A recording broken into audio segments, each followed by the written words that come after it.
ఉంది మొత్తం ఒక సంవత్సరం పరిపాలన కాంగ్రెస్ ప్రభుత్వం ఉంది. ఇప్పుడు ఏం మంచిగా అనిపించలే, మాకు ఏం మంచిగా అనిపించలే. కేసీఆర్ మంచిగా చేసిండు. ఇప్పుడు కేసీఆర్ ఏం గెలిపిస్తాడు, నాలుగేళ్ళని గెలిచిండు. రేవంత్ మాకు 4 ఏళ్ళు పింఛన్ ఇస్తలేడు, అది కూడా ఇస్తలేడు. ఏం చేసిండు రేవంత్? కేసీఆర్ చేసిండు మాకు. గెలిపిస్తారా మరి కేసీఆర్? కేసీఆర్ గెలుస్తాం, కేసీఆర్ గెలిపిస్తాం.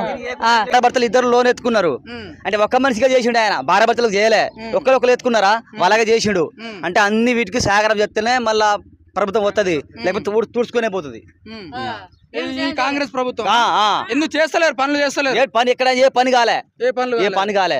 రైతు ఇప్పుడు రుణమాఫీ చేసి చేయలే. వాళ్ళు 6 గ్యారెంటీలు చెప్పిండు కదా, ఇప్పుడు 6 గ్యారెంటీల్లో ఒక్కటి కూడా అమలు కాలే. 6 గ్యారెంటీలో ఒకటి బస్సు అయింది, బస్సు అయింది, గ్యాస్ అయింది, 2 అయినాయి. ఇల్లు ఇప్పుడు దసరా పండుగ వేసిరు కదా.